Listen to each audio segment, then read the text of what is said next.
Good afternoon from Prague. I am Martina Pecková-Černá, and I am greeting you from the Arts and Theatre Institute. It is our pleasure to welcome you to the Green Thursday series of international online discussions with Czech and foreign guests from the field of performing arts. We are here every fourth Thursday at the same time, 3 p.m. Central European Time, with diverse moderators and guests ranging from dance and theater artists to curators, culture managers, and theorists. The overall topic, "The show must go on, offline," was chosen so that we can address the common theme of sustainability and the performing arts from many perspectives. These include the response of the performing arts to the state of the environment and the COVID pandemic, as well as the field's emerging strategies to address urgent social changes and paradigm shifts in culture and in our societies. These discussions are organised by the International Cooperation Department and in collaboration with the European projects Create to Connect, Create to Impact, and the Central European Performing Arts Network, PACE V4. They are also linked to the main theme of this year's Theatre Night in the Czech Republic, which is sustainability. They also correspond with the arts and theatre institutes, culture, and the climate activities which serve as a communication platform for public and independent cultural organisations in the Czech Republic on global environmental challenges. We are available online on the Zoom platform right now, and later you can find our recordings on our YouTube channel. You, our spectators, will have the opportunity to ask our guests questions during the live meeting. Please feel free to use the Q&A section in your Zoom application.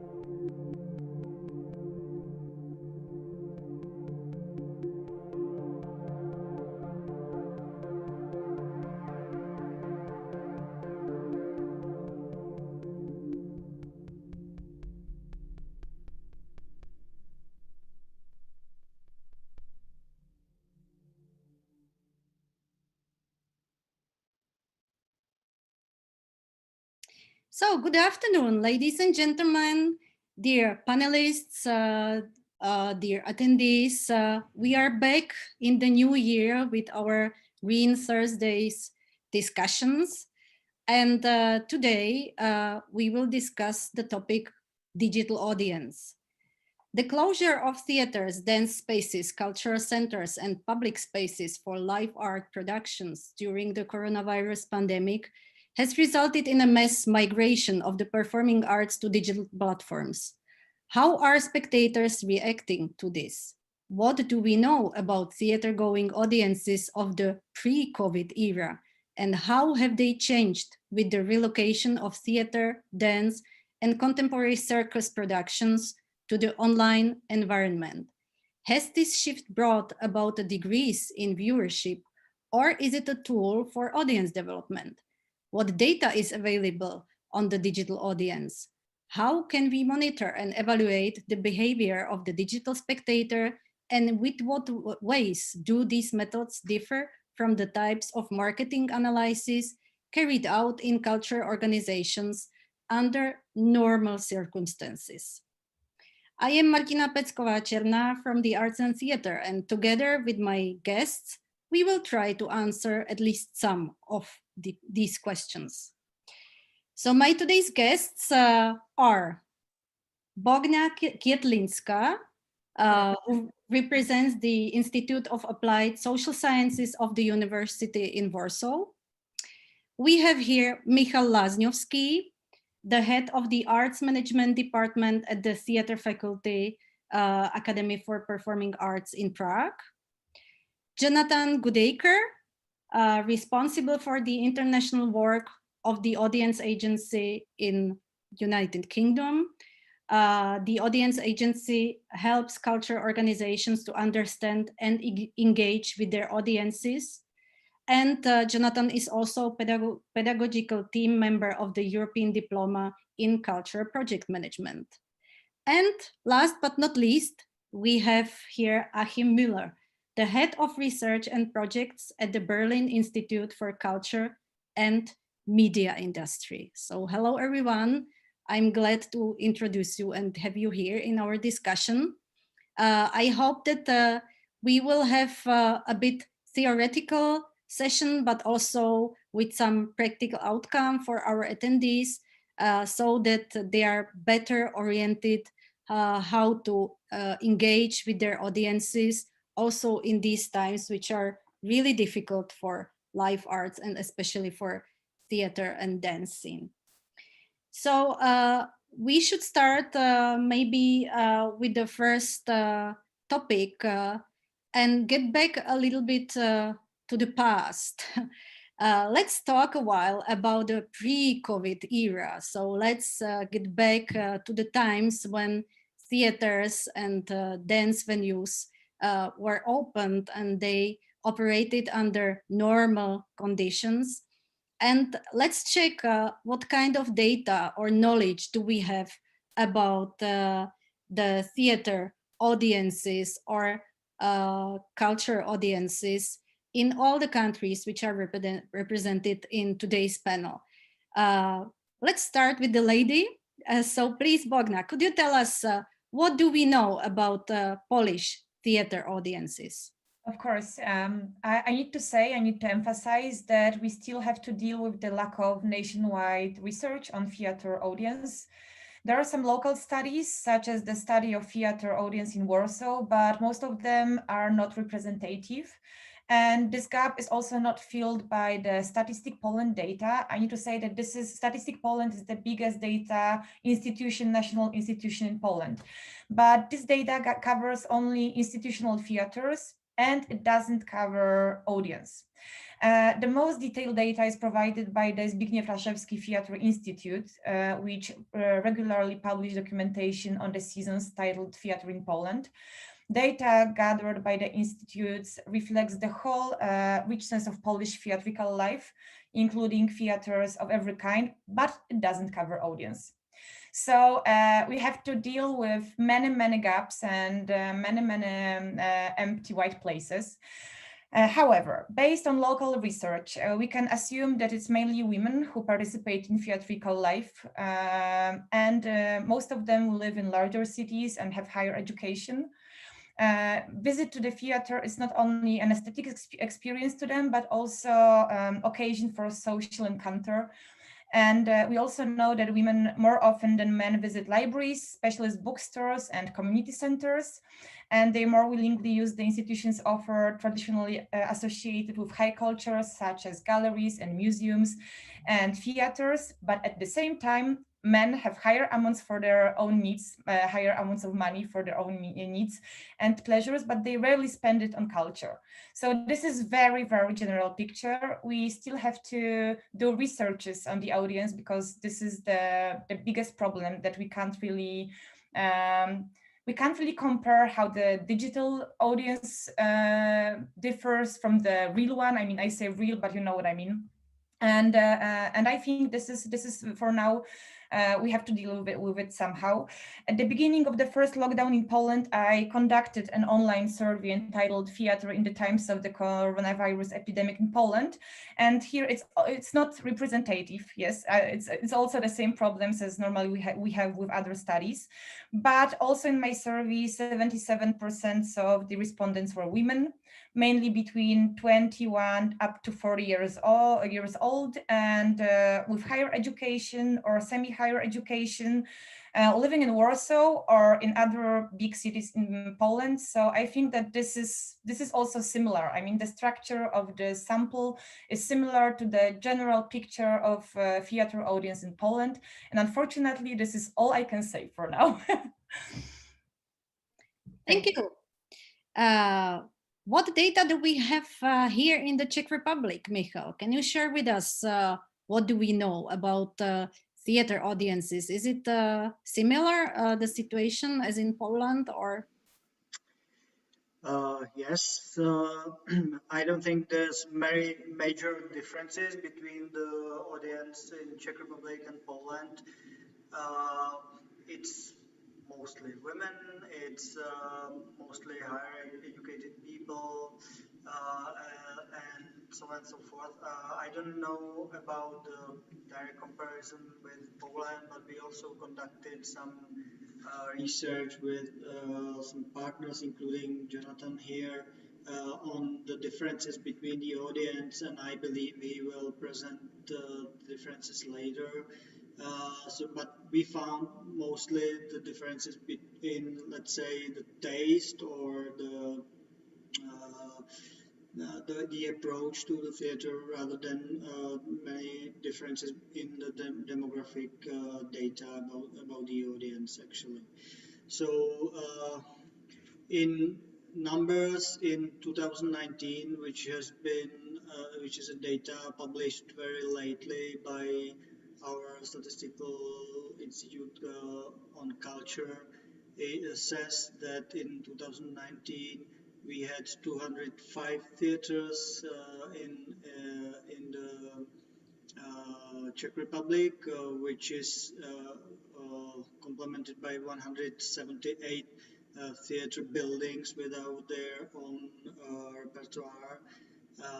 So it's been 43,000 seats that's been offered in regular theaters. So it's 4.1 seat for 1,000 of inhabitants of the Czech Republic. So, of course, these numbers, if they are not compared to others, don't say much. But in general, the theater,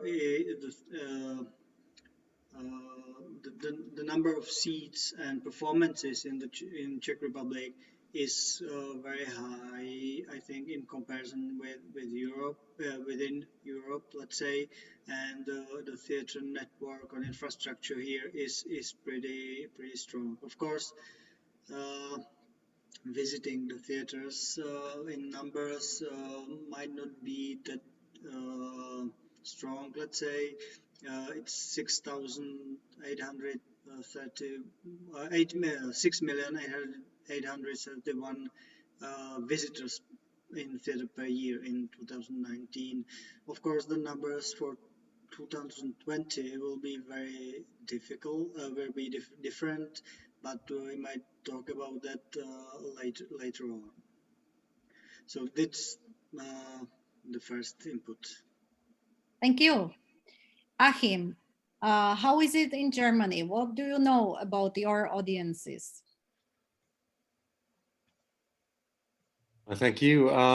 So just to say, I prepared some little slides. I hope they are informative on. Did I? Oh no, I shared the wrong one. I'm sorry. There you go.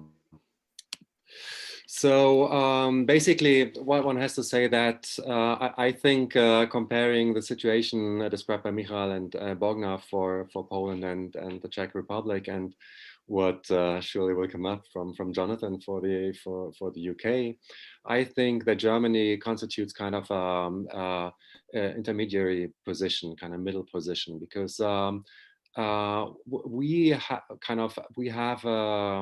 kind of the employer organization, the Deutsche Bühnenverein, the Association of German stages, which also includes the public orchestras, and which contains about kind of almost 200 theater and orchestras with constant buildings.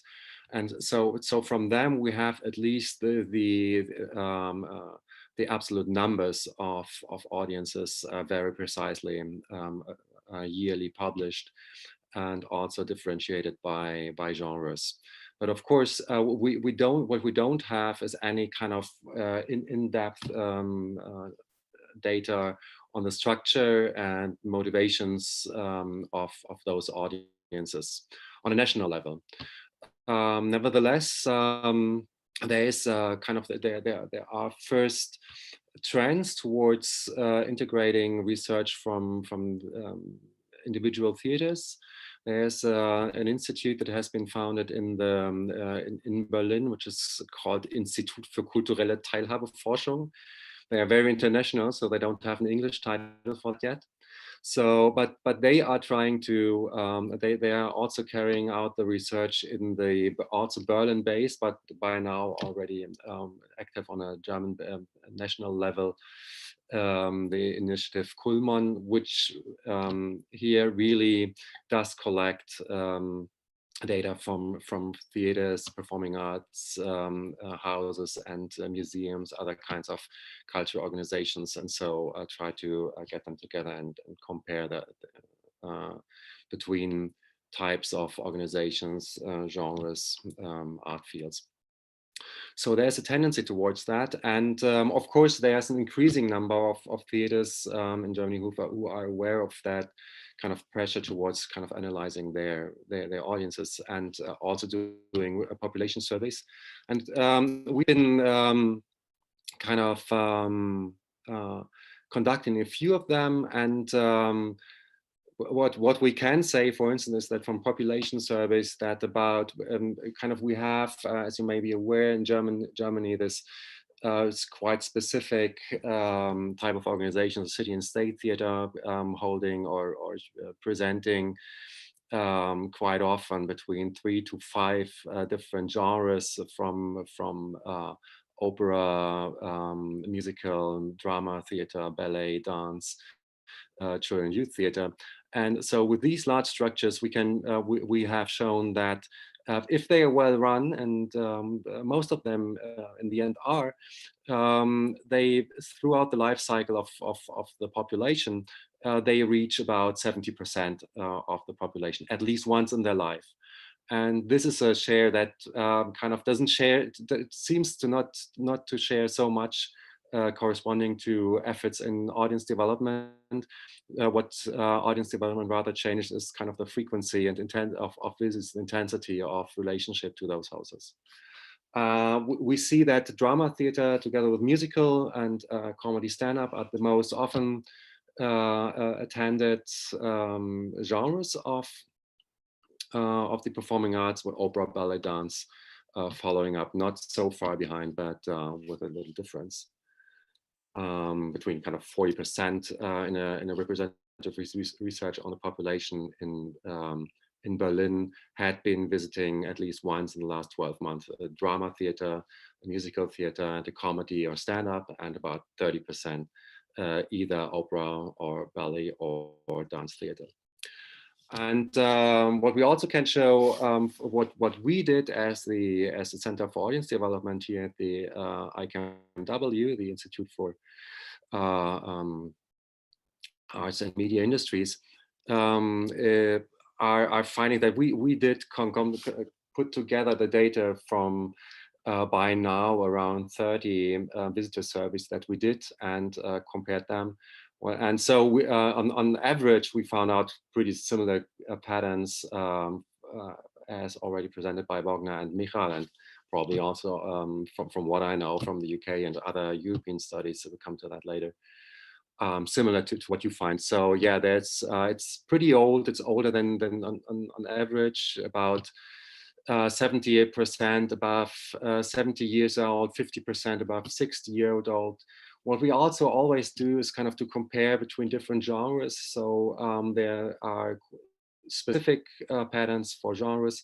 The oldest audience is always in classical concerts, sometimes well above 60% older than 60 years. Education, on average, around 60% with academic degrees. Again, the highest in classical concerts, with 70%.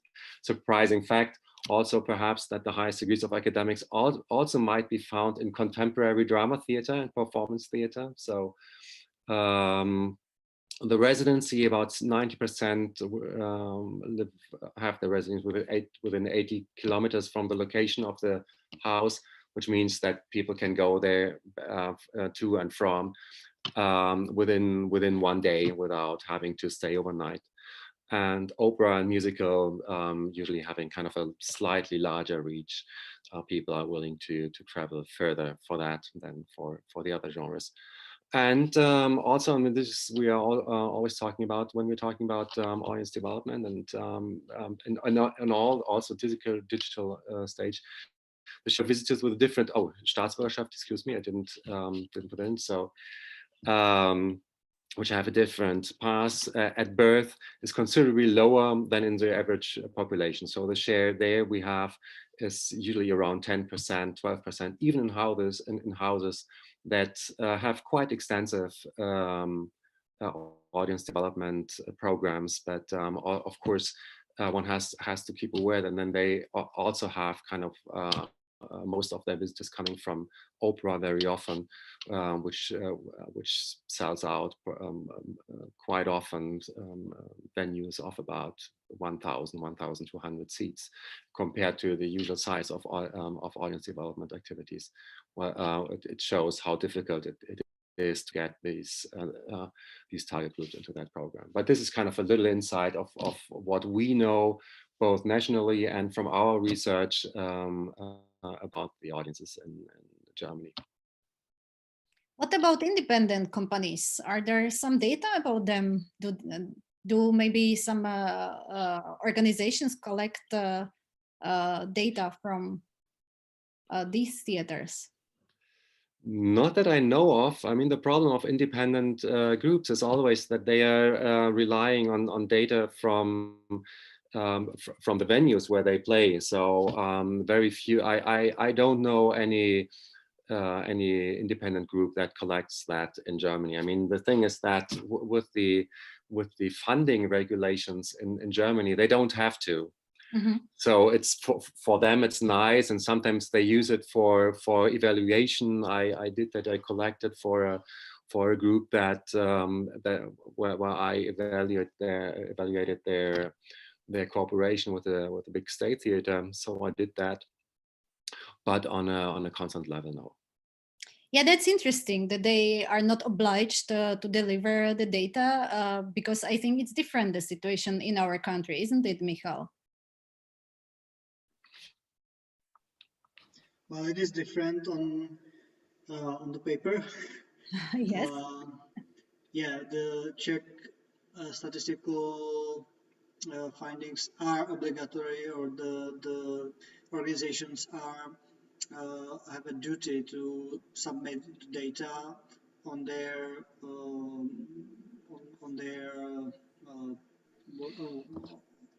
the numbers that are asked to be provided by the official. But the thing is, one thing, the methodology is not really very useful for the theaters and the strategic management of the culture as it is, because it's rather, let's say, instrumental, because it describes well the organizations themselves, how they work, how many employees they have, what's their effectivity, let's say, but it says very few on the audience. There's a big gap in the knowledge of the audience in the Czech Republic, so we have only the general data that I provided, and then we have some data from minor researches, but actually it's not really representative for the Czech Republic as it is. So yes, the organizations have to provide data, but they're never, let's say, that there's no instrument to make them. So it's just on the paper. And there's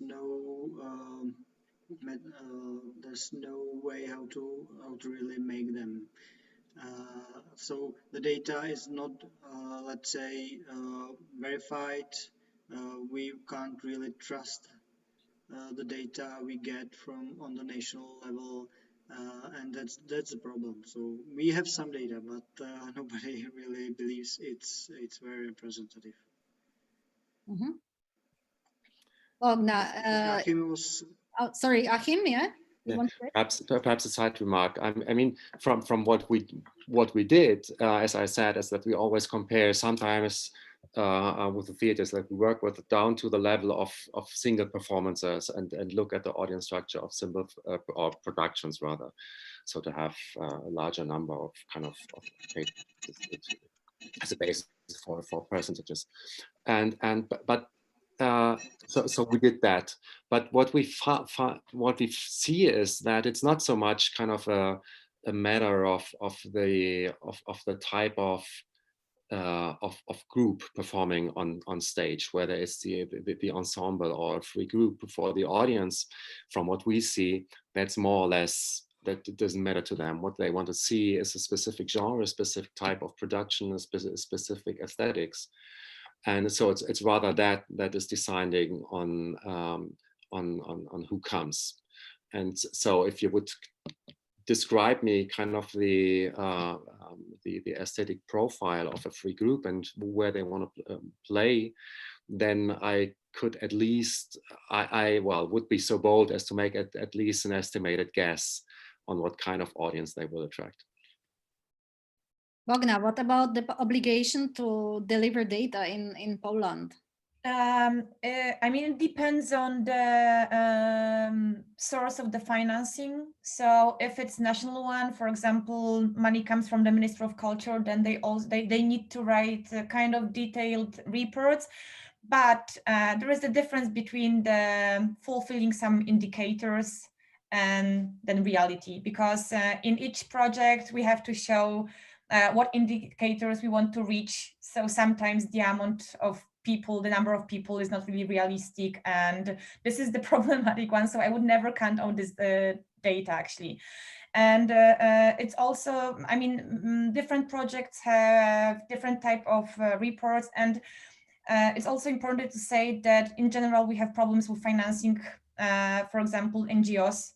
So sometimes they just perform without any money, or they just do what they can based on their own sources. So then there is no official data. So this is also the problem. That's what, in my opinion, that's the reason of these wide gaps concerning data in general. So yes.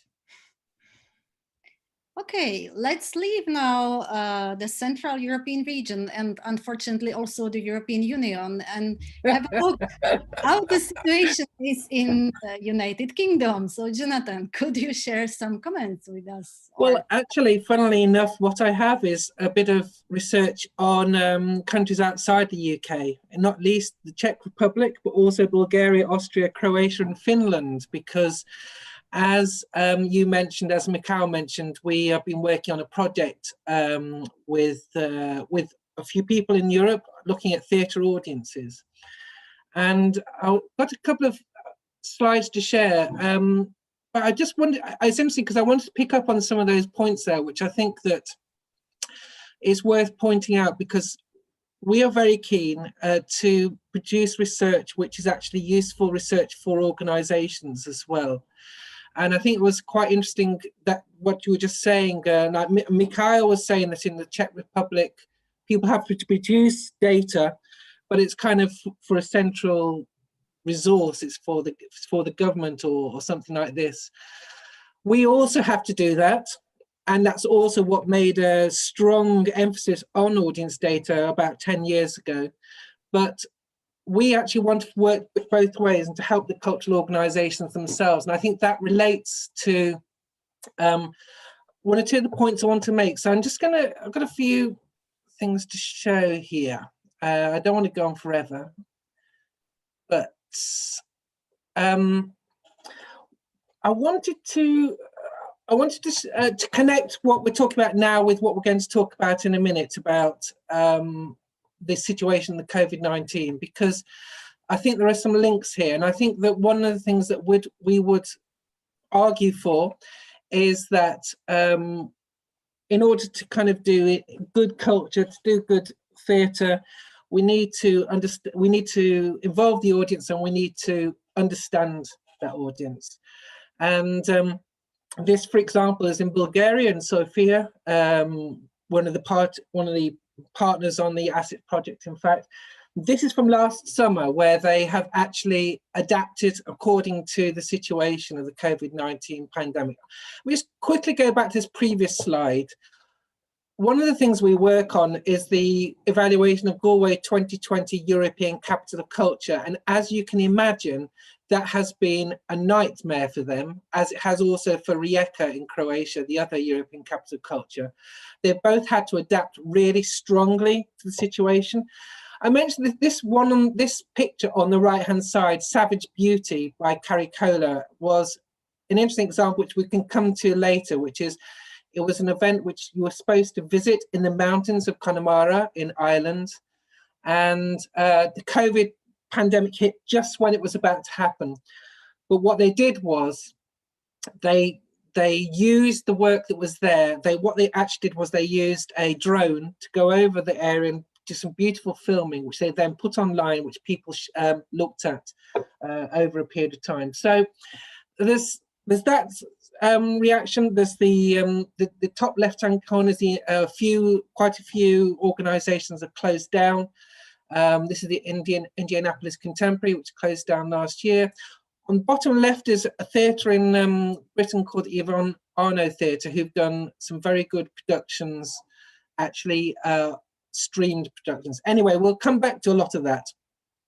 I just wanted to mention that what we are really about is that we want to go beyond making some statements which are based on kind of statistics, say, for example, of how many people go to theatres in, say, in the Czech Republic. And you know, what we're very interested in, and what I find very interesting is really to know a bit more about who this audience is, why they're there, what they think about the experience, what kind of what do they have in common, what's good about it, why do they come or why don't they come, relating to what Achim was saying about audience development.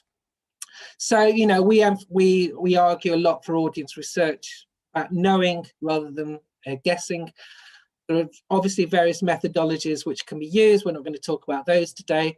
We'll talk a little bit about quite a lot of research that we do, which relates to the ASSET project, which is around using audience survey, audience questionnaires.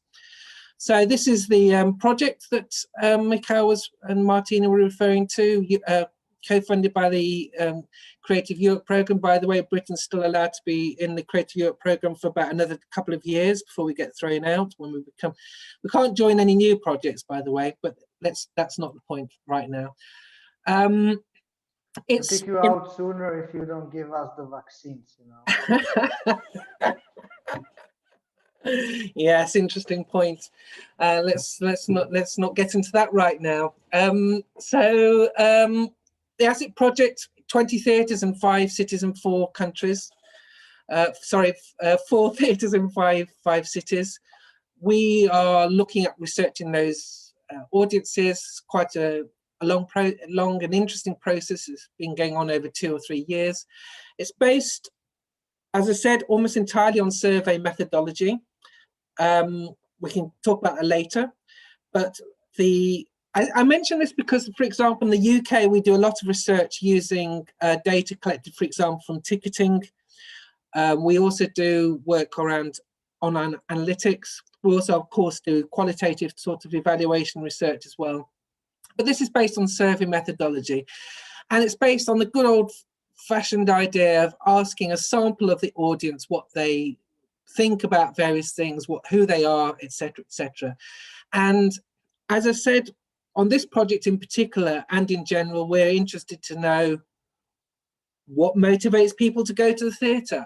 And for example, I put this up because when we're working people, if you talk to people and say, oh, what's a barrier to, why don't people go to the theatre? And ticket price, they'd be saying, oh, the tickets are too expensive and all those sorts of things. We know that through some of this research that, for example, ticket price is important to some people, not so important to others. And in fact, in the Czech Republic, it's actually one of the least important factors, even compared to other countries as well. So this is, just want to show that I think one of the interesting things about data, once you've got enough of it, which is of course an issue, is you can start to make interesting comparisons between types of things that motivate, here different sorts of things that motivate people, and between countries. And Martina and Mikhail will know that we've some very interesting things that we can draw out, which are different between countries, but also some similarities. For example, on you can see that in the Czech Republic column, we can see that when we looked at those what's important, the biggest one in the 4 theatres we worked with was theme or subject matter, compared to, for example, ticket price, which was much lower down. So and this comes back to what I want to talk about with the COVID-19 thing as well, because the ASSET project has at the centre the idea of segmentation. Now, segmentation, as most of you will know, is an idea of kind of grouping your audience or grouping the public into meaningful groupings of people. And that's, you know, if you're doing it well, it goes beyond the idea of demographics. It goes beyond the idea of how old someone is, but look at other aspects to it. And we know that different people have different reasons for engaging in the theatre and want different things out of it. And also some people attend a lot and some people don't attend very much. So one of the things that we've done with the ASSET project is to try and develop some segments. The segments are based on a variety of things, but at the heart of it, we have this question at the top here, which is asking people to put themselves on a scale between whether they like to see something new or whether they like to see something classic, whether they like lots of information or whether they like to take a chance about going to something, whether they want to see well-known performers or whether they like to see new people. And then link to that other things like what sort of things they like to go to, what sort of communications they prefer. And by doing that, you then start to develop some segments.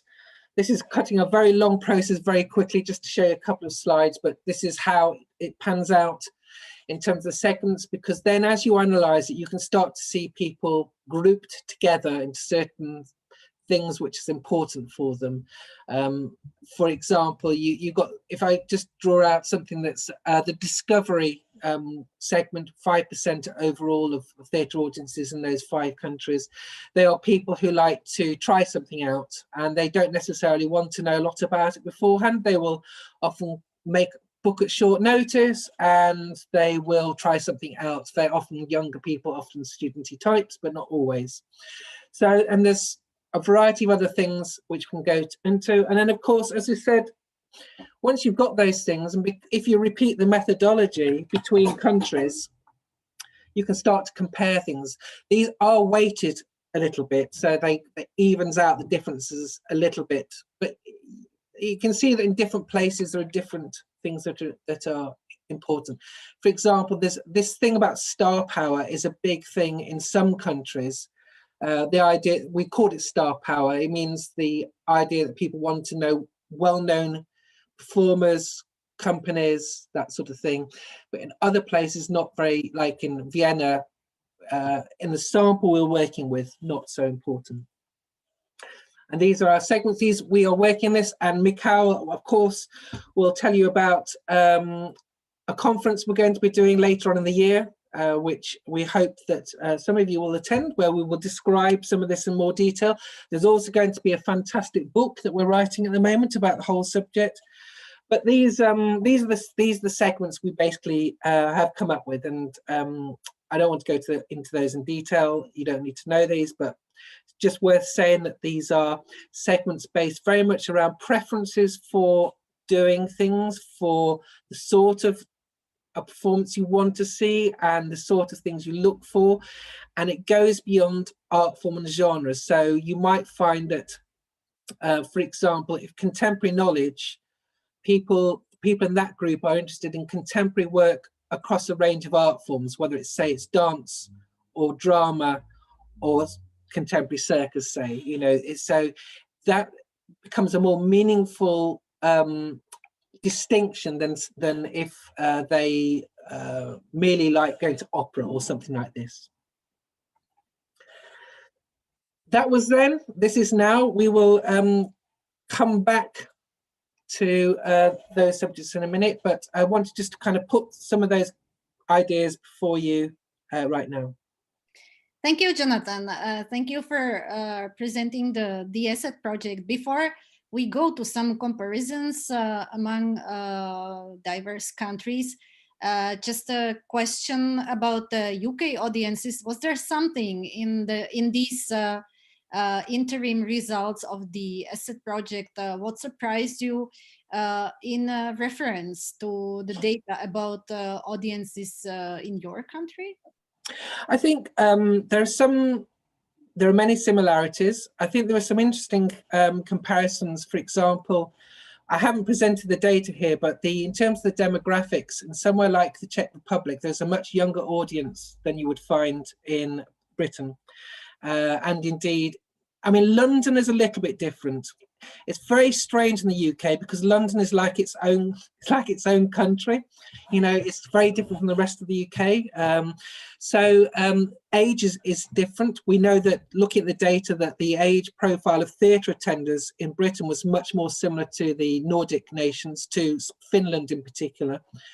So that's interesting. I think one of the things that we were surprised at, which is this element of what we've called star power. It's a bit of a shorthand, but it's certainly in some of the Central European countries, we found in the initial work we did that was tremendous importance given to knowing who was on stage, knowing if they were well-known, respected performers. And I think you don't necessarily get that in the UK unless you are talking about the National Theatre itself, the big national organisations. It's not quite the same. I think that's an interesting phenomenon.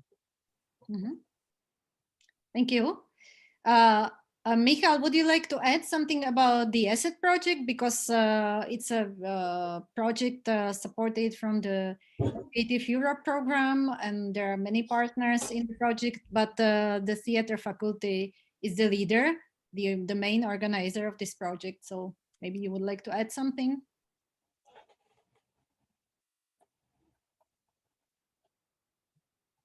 Yeah. So I was notified that my connection wasn't so good. So I hope you can hear me well. It's better. Perfect. I should have been prepared for that, but I will open some slides about the ESSET project. Meanwhile, I will talk about the basics, and you can add more about it, any one of you included. The ESSET project was started in 2019. It will come to an end in June this year, and it has 7 partners, 2 of Prague, which is the Academy of Performing Arts, represented by Department of Arts Management of the Theatre Faculty, then Theatre Institute of the Czech Republic is also partner in the project, as well as the audience agency represented by Jonathan here, which is the main leader in the methodology of the project. And then there's University of Metropolitan University of Helsinki, and 3 other partners in Zagreb, Croatia, Sofia, Bulgaria, and Austria in Vienna. In 5 of the cities, European cities, we are collecting data about the audience, trying to follow and implement the methodology of segmentation of the audience to better know our audience, to find the segments, and to a bit learn from the British example in this, where the segmentation, thanks to the audience agency and others, is far more developed in the field of the culture. So the aim is to implement the methodology in these countries to find how audience is same or different in the different European capitals, and to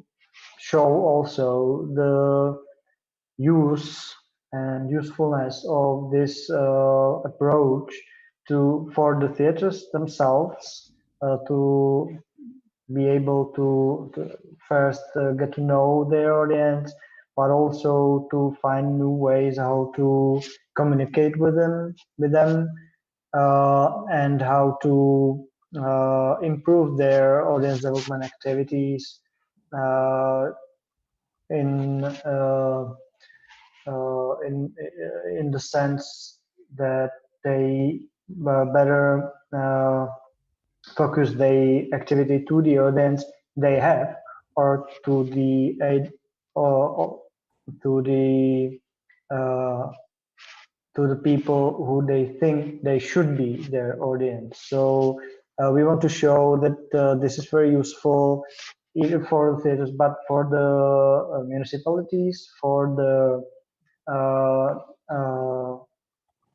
national strategies in culture as a whole. So we hope this will, at least in the Czech Republic, will be the first step to get to know our audiences in the country-wide level. Achim? Well, thank you for this introduction of your methodology, which is really thrilling. So I'm looking forward to the publication and to look into me being also kind of a statistics experiment. I'm looking forward to that. One thing that struck me already now is that when we try to, especially in our population surveys done for specific theaters, when we try to differentiate between different types of visitors, not so often visitors, rather frequent visitors, not anymore, never ever, don't know visitors. We found out that considering the social context of the visit is sometimes much more important than even the highest ranking artistic motive or reason for visits. Sometimes even more important than the price. I mean, as an economist, I always say, okay, if it's cheaper, you go often. What a surprise! Sorry to say that, but so I was intrigued by the fact that the social context of you didn't include that. Neither I didn't see it in the segmentation and the description of segments, nor in the questions. So and as I say, what we find always out that it's quite important to look at that, to differentiate between different types of visitors, non-visitors, not so often visitors. So how did you include that? Yeah, it's a really good point.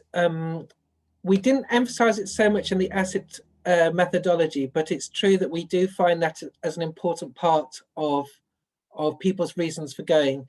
We do have there's a list, for example, of motivations, which we do have in it, where we have this double way of doing the motivations. So we ask people all the things that's important, and then the main thing. And we found that, of course, for example, the social aspect, which can be different, but it's usually something to do with wanting to go with friends and family, or or kind of that sort of social experience, does vary, and is often quite important for some of the lower engaged groups. One of the researches we did in the UK a while back was around outdoor arts audiences, so street art, spectacle, circus, and we found that in that those audiences, the social was the most important. It was the most important factor, and social in different ways. So actually, social in the sense of like a civic public pride sort of thing, social in terms of being with other people. That was very, very prominent. And has an interesting relevance to the COVID-19 situation, of course. And also social in the sense of going with people. And I think, you know, often we look at, when we look at the segmentation of people go quite frequently who are more versed in theatre, they tend to be people who go on their own or in couples and two people. And they, you know, for them, it's about who's on stage and what it's about. And not to say that they don't, you know, they don't value social things as well, not least things like the facilities and how we, you know, whether they're going to go for a meal afterwards or beforehand, or those sorts of things as well. So yeah, I think it's a really interesting aspect. And I think one of the things that is often lacking in research is people don't think to even ask that. You know, and yeah, it's when you talk to audiences, it's absolutely right up there as a key reason for being involved in arts and culture. So are there some other studies or papers available about European audiences, or is it is the ESSET project unique in comparing European audiences? Just to answer a question from our attendees, I shared in the chat the webpage of the ESSET project, and the project will finish by the end of June this year. So for late May or beginning of June, we are planning the final conference, and the book will be launched with all the results. But back to my question, in your knowledge, do you know about some other ways how to compare European audiences? Is that a question for me?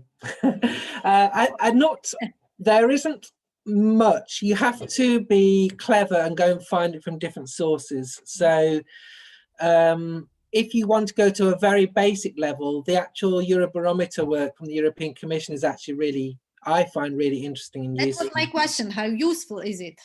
Well, I find it useful because it's got some nice things in, for example, around identity, which no one ever thinks to ask in this, like, but if you're doing as we are, evaluating European capital of culture, it's very interesting, and actually very interesting from a British point of view. Like, do you identify with your town, your nation, or Europe, for example, to put it as boldly as that? So that can be quite useful. And there are a few studies around in terms of people's overall cultural participation or consumption, let's call it that. That's what it is really.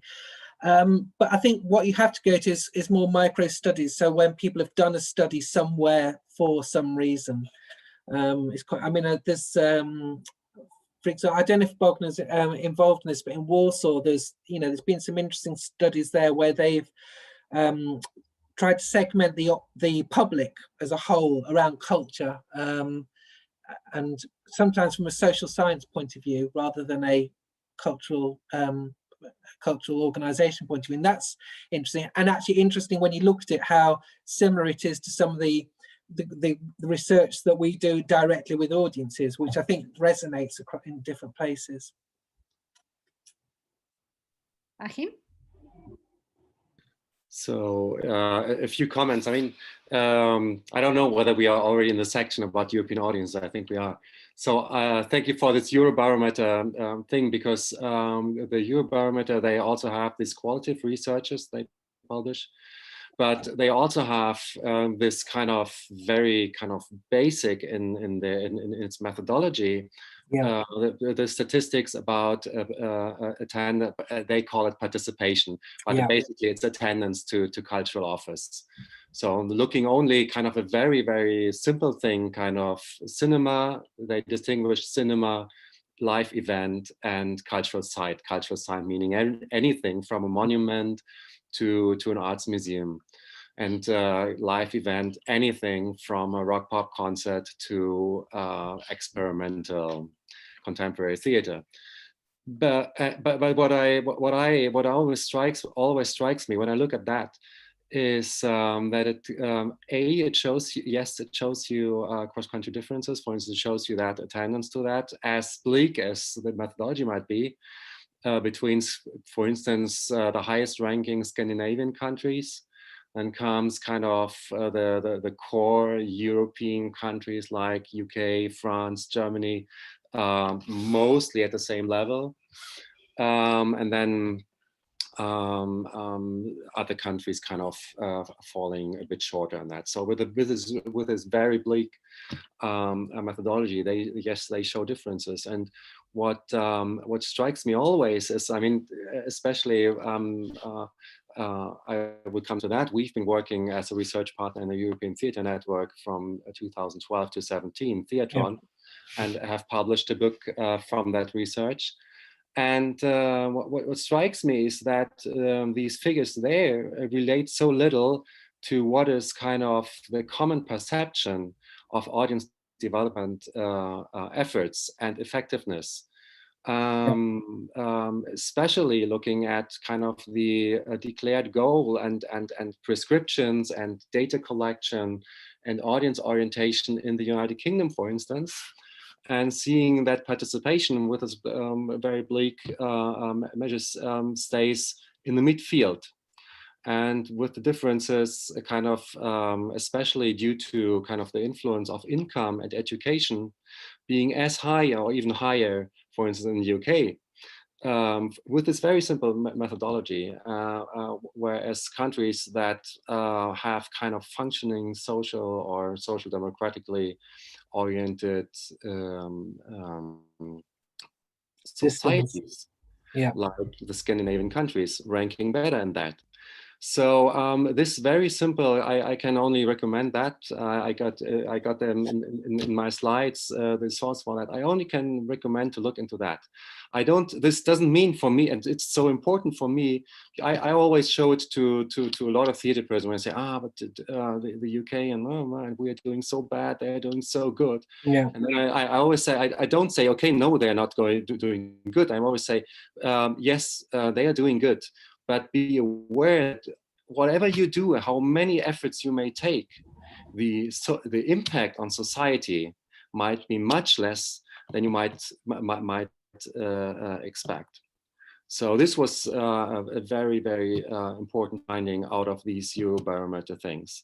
Because, for instance, it also shows that participation of non-EU born citizens in the UK is at the same level or worse than in Central Europe, with all audience development activities.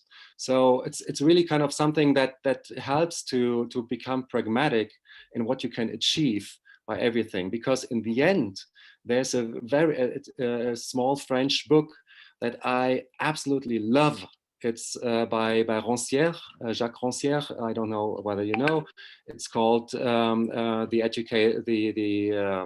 Emancipated Visitor, Le Spectateur Émancipé. And he says, in short, that visitors are emancipated. They are choosing according to their preferences, and increasingly so. And within and after COVID, even more so. So it has become more important. And it shows that, you can only achieve so much, whatever you do. And this makes it only more important to look in what not only your visitors, but also the wannabe visitors, and what would make them come. So, and then perhaps there will be a point also that I can point out some things from the research we did for we also did a cross-country research for the European Theatre Foundation in 2012 and 13 and 14.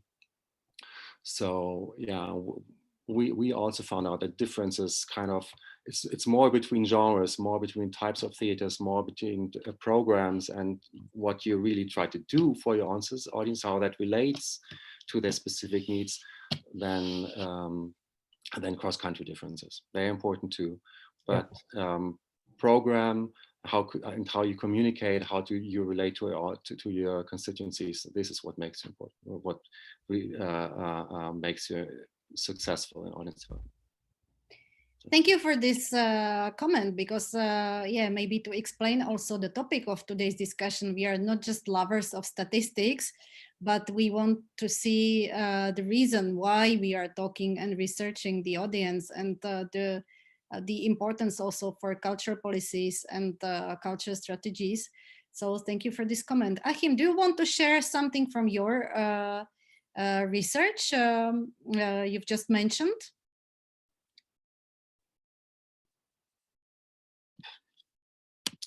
I would, whoops, excuse me.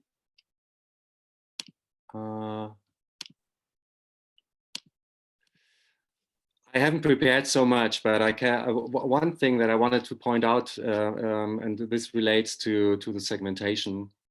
It's basically only one file which I found, which I also always find quite intriguing. This is the thing about the Eurobarometer that I was pointing out to. There's the link, so you can look that up. Everything that is there, I already said.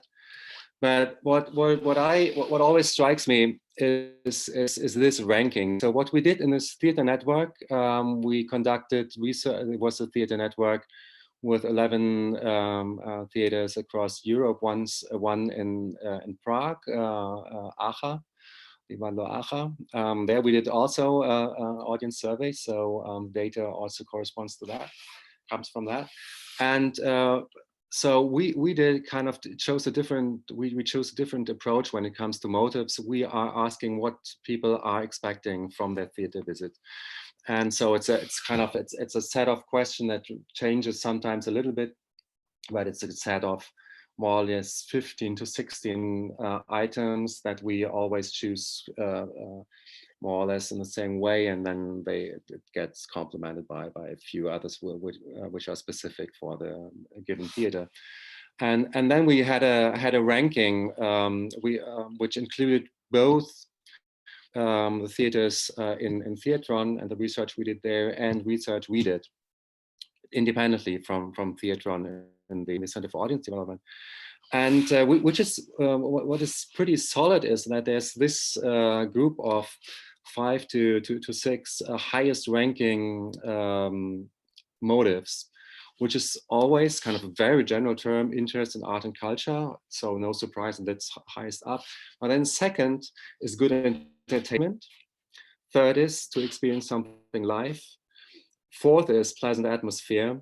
And fifth, high artistic quality, which is most often, which we found out comparing that with qualitative research. We did interviews in the given theaters, group discussions, all that, which is more often related to virtuosity. So given the fact that there's a dancer who really kind of obviously technically capable of something that me as an audience or a spectator can't do, or a musician who can play its instrument very, very well, or a body of an orchestra playing very, very well. So this often doesn't reflect to what artists or directors or dramaturgs refer to as artistic quality, kind of the mise en scène, the stage design, all that. So from the audience point of view, this often is not so closely related to artistic quality as artists sometimes consider.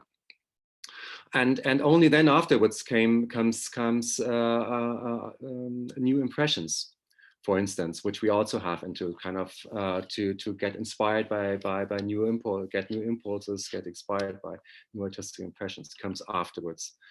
This might change for different genres or for different types of aesthetics, and you might have audiences that where for instance this new impulses rank higher. If you're looking at the audience of a contemporary dance theater, which is specialized in that, then that will rank higher, of course. But kind of in a broad sense, this was true across all our European studies, and we did them for the European Theatre Foundation. We did a research on Cyprus.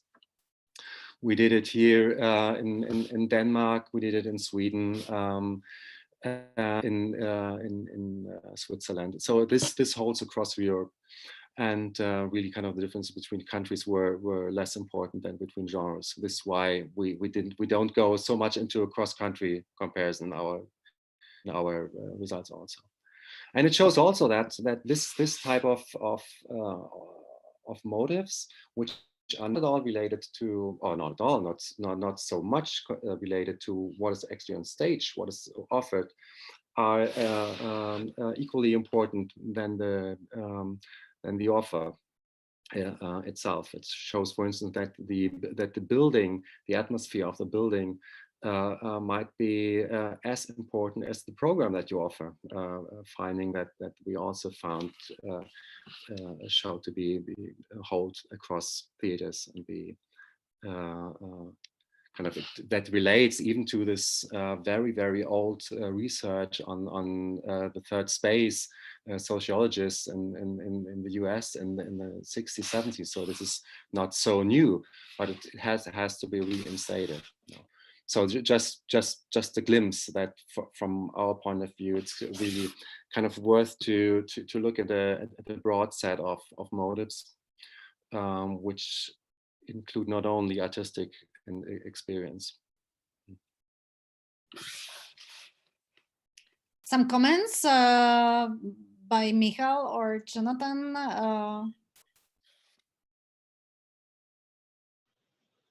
Yeah, maybe I could share some information about the about the research we did on Prague online audience, let's say, in pandemics.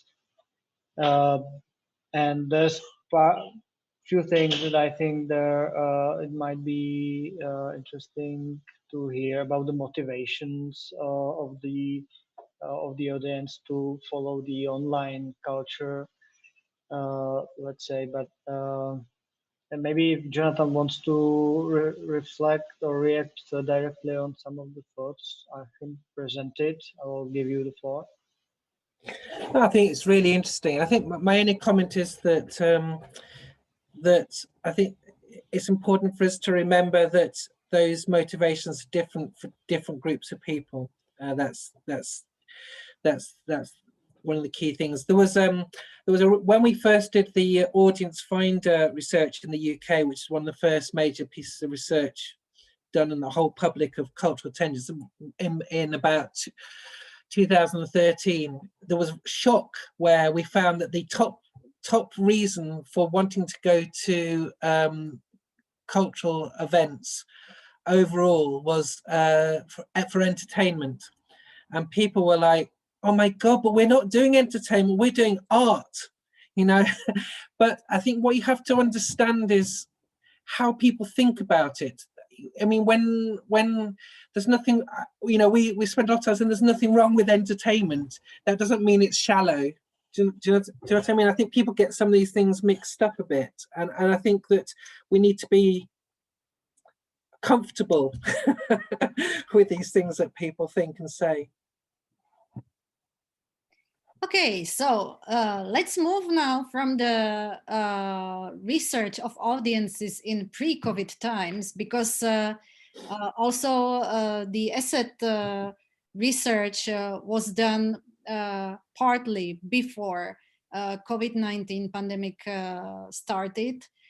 Partly some data was collected also during the pandemic, but I think that mainly the outcomes will talk about pre-COVID audiences. But well, what has changed with this pandemic? What has changed with this radically changed contact of theaters with their audiences? What do we know about this? We should talk about this topic in this part of our webinar. And before Michal presents the research from the city of Prague, I would like to ask Bogna to share with us her study. Am I right, Bogna, that it was elaborated for the Zbigniew Leszewski Theatre Institute? The situation was kind of complicated because I started this research for my own purposes. Mm-hmm. Being honest, I didn't want to lose this occasion. Every researcher, every sociologist, you know, were researching on something. I was like, okay, this is the moment I need to do something. So I did the survey. I came to collect data, and then Institute got interested with it. and helped me to reach more people to respond. And that's why I'm very grateful. Now we are waiting for the publishing of this report, and it's first from the whole series of reports that later started to be actually commissioned by the Institute of Zbigniew Raszewski. And all these reports are gonna show this COVID situation from different perspectives, like from institutional one, artist one, audience, etc., etc. But I think I can easily say my was the opening one, and that's why I also did that during our first lockdown. Now we are having, I don't know, third or fourth, or we are still, you know, under lockdown. So so it's probably changed. We could do the research again, but it was in this very first situation when actually cultural activities changed completely. Yes, so this is it. So I would like to show my presentation right now. Okay. Okay. Oh, do you see something? Okay, thank you. So, first of all, I wanted to answer a few questions. I mean, do really theater spectators benefit from a remote offer of theaters? What are the advantages and disadvantages of this form of offer? And what are the reasons for which they are not using this offer? I also wanted to check the obstacles. And I also asked the question about the future of theaters after coronavirus epidemic. However, it's not over yet, so it's hard to say. Today we had update of restrictions in Poland. Museums and galleries, art galleries are going to be open like in few days, but theaters are still closed. So we have to wait for the results and the situation, like development of the situation. Survey details. It took kind of a long time because it was 6 weeks of collecting data, but it was because Institute helped me. The survey was on Google Forms. As I told you, I wanted to do it on my own purposes, so it was like very economic one. And the survey was composed from closed, single, and multiple choice questions and open questions. I used Snowball method. And as I said, I got support from the Institute. And here I try to compare frequency of using theatrical offer before COVID and online offer. And as you can see here, people who took part in the survey were, we can call them not really heavy users, but intense users. These were people for whom theater is really important part of everyday life. So we can see that most of them were visiting theaters several times a month or several times a year, or at least once a month. And then online offer, we can see that most of my respondents, they were watching spectacles several times a week, which is really a lot. I mean, my favorite respondent, she watched actually 85 performances online, which I find kind of unique. However, 30% of people who before COVID were visiting theaters often, they stopped using this offer at all, yeah, because of different, many reasons. Okay, sorry, I always get lost a little bit with these presentations. I also asked about the factors. Here you can see only the 6 most important ones, but in general there was something like 19 factors. I mean, there is not a huge difference between what's the most important, because at the first place here and here is the repertoire and the need for a cultural experience, and this also means embodied experience in this first case and the lack of embodied experience in the second case. But there is a change in the date. Yes, so normally day is much more important than hour, and during watching it at home, it's hour is much more important than day, because each day is similar to like each day.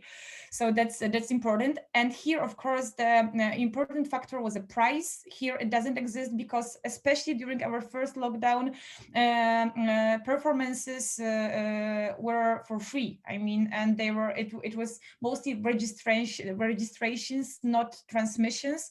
Now it changed. We have VOD platforms and VOD channels, and it's more about the real time. So it's happening at the theater with empty audience, and people can see this performance at the same time from their own homes. But what appeared here? It's the mental well-being. I mean, this was really important factor for choosing or not choosing online offer. If this mental well-being were worse, then people didn't use it. Yes, so before COVID it appeared, I mean, this was also important, the well-being, but it appeared at I guess 11th place. Yes, so Ogna, sorry, we see all the time the first slide. So thank you for saying. Okay, so I have to. This is why it's always problematic. Sorry, because I have very, I have tables. Do you see it right? Yes, right? yes. Now it moves. Yeah.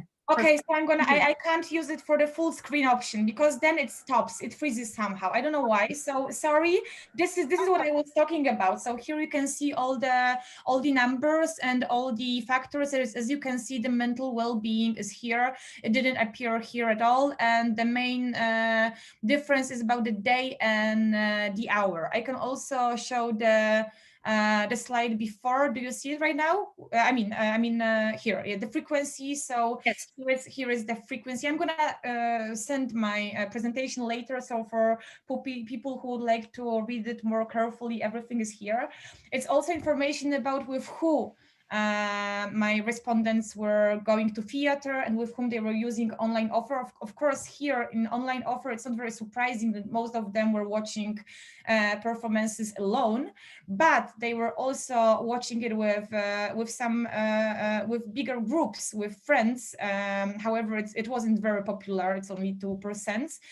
And with a partner, husband or wife, or like the close partner. Yes. And here I also in my first group, so people who were visiting theaters before COVID, there was also a big part. It's 20% of people who go to theater alone. Yes. So this is also, I think, some element of being a theater heavy user. I mean, then it's not important. I mean, the social aspect is important in this way that every time if you go to theater, you meet some friends, because they're just there, but you don't have to really go with someone to make it a social experience.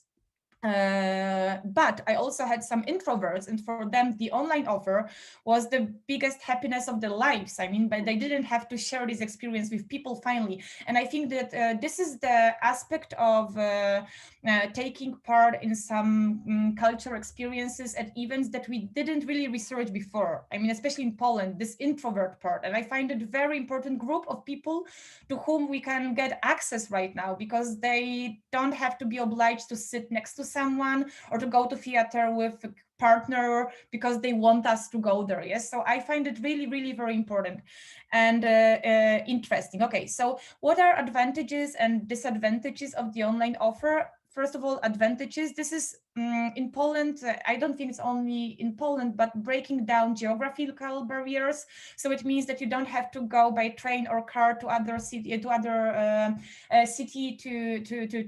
see the performance. You can just see many of them, also international ones, which is for people for whom theater is important. This is the only possibility to do that. Yes.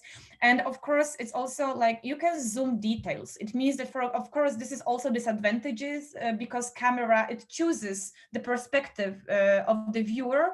But for people with, for example, worse sight, I'm also one of these persons. This is very important that you can see details, finally, faces, elements. And some of my respondents, they were preparing spaces. So they're a private audience at their home, and it was some kind of not everyday event. Yes, of course we can say that people were also dressing up, but it was rather like the changing of the, I don't know, the sports suit for something less sport, but it was still comfortable. What else? Time. I mean, during our first lockdown week, we had access to archival performances. People could catch up with the offer. They were saving time or filling time. It depends on if they had children or not. Like for people with children, it was much more difficult to find time for watch performances.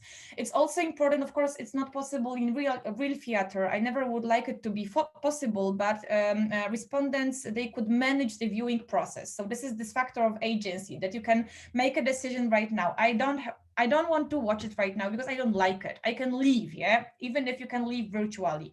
So of course there are some people who do it in theater, but it's perceived as something which is not very cultural, let's say that. It's not here the savoir vivre, it doesn't exist in this form, and I find it important because it's also I also think that during our COVID time, this is the shift into the theoretical reflections about audience. Before, there were some people who were like, okay, spectator, he can buy the ticket and then he doesn't have to appear in the theater. And now, like people, I mean, if institutions, they start to recognize that really audience is something very, very important. So also all this agency and decision making, I find it important aspect during the real visit in theater, but not as a managing a viewing process. But I think it's important to take into account what really people think who are, you know, watching the performance. What else? We can watch also performances that we would normally not go to, which is important because it gives opportunity to see and to visit theaters that wouldn't be the theaters of our first choice. In Poland, like the price is still an important factor. So if you have to choose between the theater you know and like and the one which you probably would like to go, but it's not sure, then you don't go there. It's also very important issue of inclusiveness. I think that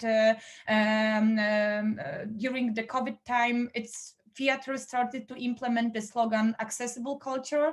And this is not only, I told you about introverts, but it's also about people with different disabilities. Sometimes theaters in Poland, not all of them, I think that it's really small amount of theaters that are prepared for having people with different disabilities. And this time it starts to be easier to watch it. So I find, I mean, in future, I find some really new perspectives for opening the offer and to getting to new groups.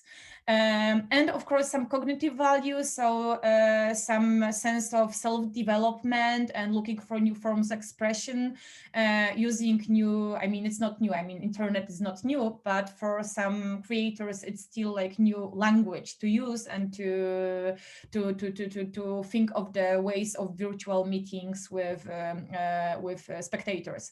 And of course, well-being. I think that this all aspect of therapeutic value, the temporary control of anxiety, the distraction from negative thoughts caused by COVID, this is what theater gave to their spectators.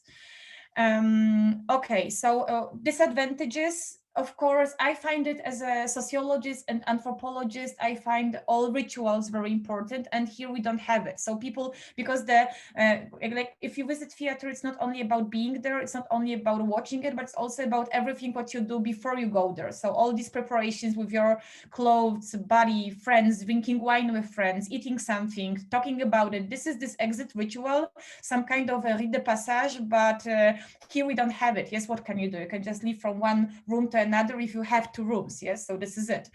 It's also about multisensory aspect of theatrical experience. So all these comfortable or uncomfortable chairs, the smell of the theater, everything which is like this embodied experience.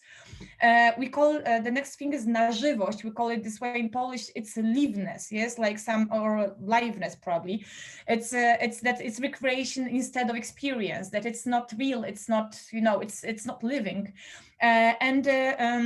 Also, it's the problem, it's the lack of the unity of the reception time, of the time of creation. Now it changed a little bit with these online transmissions, which are happening in the real time.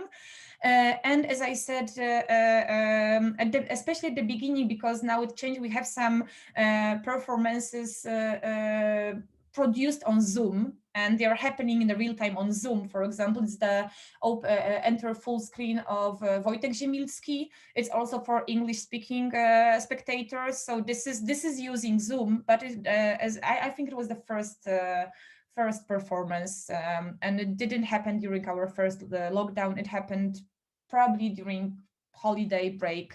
I'm not sure. Here I have to check it. And what else? I mean, registration and transmission impose a specific point of view, which can be advantage and disadvantage. And it's also this mix of worlds and realities, the domestic one with the theatrical one, and you have to take care of your kid or dog or someone, and then you still are watching theater play. And I also find this reason very important. I mean, in case of sharing registration, especially at the beginning, creators and actors, they were not paid. So all this salary system, and in Poland, we have very serious problems with salary system and employment system in general. For example, with contracts, sometimes they are not signed before actual work, and then if they are not signed, you know, many bad things can happen. And I think this is the moment when you really need to start the important debate of how the salary and employment system should work, because now many actors have to really change their profession. I don't know if it's happening also in your countries, but in Poland, with each day, one actor is changing profession for something which is not really being an actor. Yes, so I find the situation critical right now, especially that there is no perspective of opening theaters, even with this, taking care of all these hygienic restrictions. Yes, so now it's like, I don't know, 5th or 4th month of when theaters are closed. So I think that for this time, it's all because I have some recommendations, but it's probably for saying something about it later. And sorry for the problems with my presentation. It freaks me out sometimes that it doesn't No work. problem, Bogna. Thank you very much. It was Thank really very interesting insight. There were some questions also, if the attendees can get your presentations. Of course. So- I also, I mean, now I don't know how to stop sharing this. Did it happen? Am I sharing it all the time? Yes, you are sharing it still. So just go to the share the screen option and try to. Okay. Oh, okay. Yes, that's it. And just to comment your remark about the compensations for canceled shows, it's very much discussed also in our country, especially in the independent performing arts sector. And there were really different strategies chosen by the theater companies here, how to compensate the artists during the lockdown. But then if I explain everything, then we are in completely different topic about the precarity of the sector. So let's get back to the audiences, but maybe also therefore the numbers and data about audiences are important to get arguments and justifications how to compensate and how to sustain the sector also in these very difficult times. One more sentence. I just want to say the situation is different from people who work in national theaters and different for private ones. I mean, the private ones are probably in the worst situation right now. So there are some, let's say, some help from the country for the national ones, but for the rest, I mean, the situation is really horrible right now. Yes, exactly. And it will probably remain for some time yet. Michal, in August last year, the city of Prague commissioned a survey which was called Culture Online. Would you present or share with us some findings from this survey? And maybe can you comment quickly or make some comparison to Bogna's findings? Yes, sure. I will go through it briefly. It's a lot of slides, but I will go for quickly and just stop by by some of the data. I must say, in many ways, I'll probably repeat what Bogna said, maybe, or at least I should, because I think the main points are pretty similar. So before I start the presentation, just I want to say that also here in the Czech Republic, the COVID pandemics showed a lot of problems in the system of labor and the payment and the employing people in culture field, and it's really disastrous for the private segment of the culture, and I mean either the entrepreneur part and the non governmental non-profit organizations. So here comes the presentation. It was done very last moment, and I'm sorry that some of it is not translated into English, so I will comment on it. Can you see the presentation, please? Yes. Perfect. So it was, as you said, it was done in August and September this year, which was a short break, let's say, between the two waves of the pandemic, which in the Czech Republic, the first one was as mild and easy as hard and difficult was the second one, which actually never finished. But by at the time when we issued the research, we thought we were already behind the worst phase of the pandemics, but it was very far from true. As you said, the research was commissioned by the city of Prague and performed by my colleague Barbara White, who's a colleague in my department of arts management on the theatre faculty of the Academy of Performing Arts in Prague, and it was also with great help with MOL CZ, which is the Czech server and online products provider in the Czech Republic. We aimed for identifying the audience of the online culture. We want to find out what the motivations and what is really their behavior when consuming the culture online.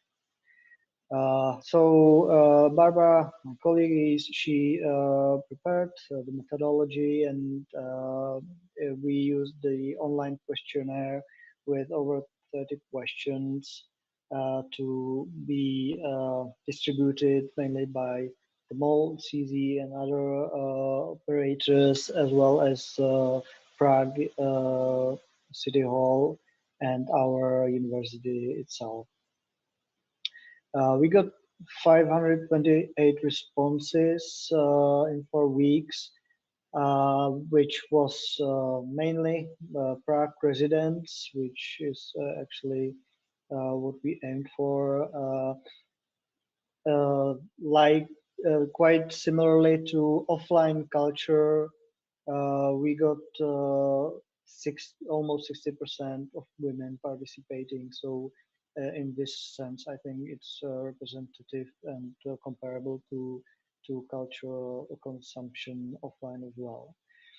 And more than half were university educated. About the short demography of the respondents, most of them were based in residents of Prague and smaller cities around Prague mainly.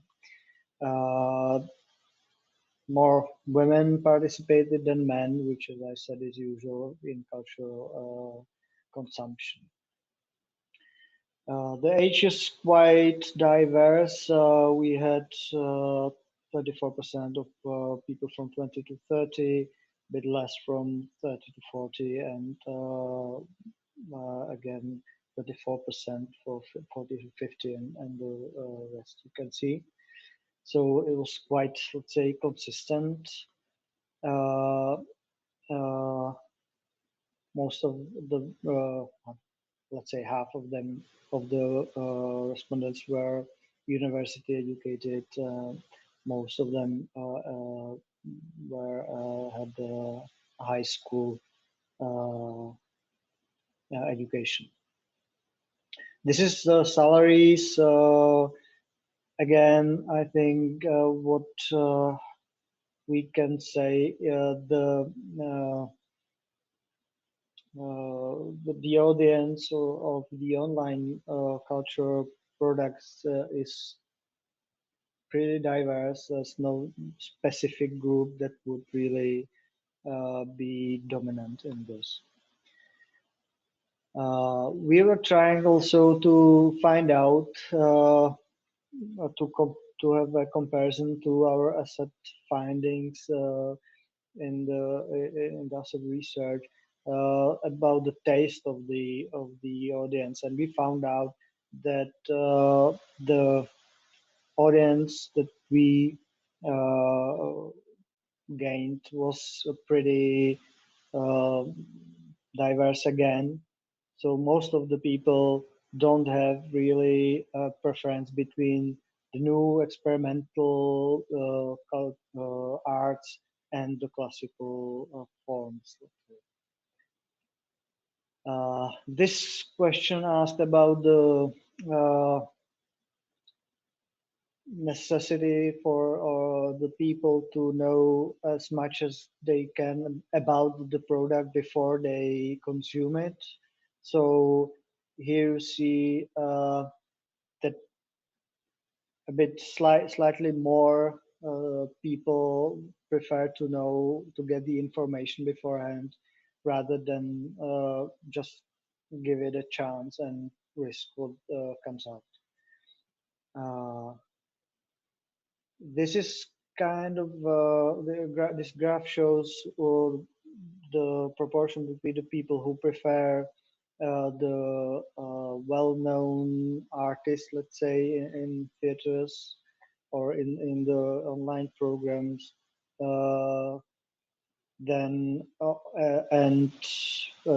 So those who play it safe and want to see the known faces are on the left, and those who want to risk to explore new talents and faces are on the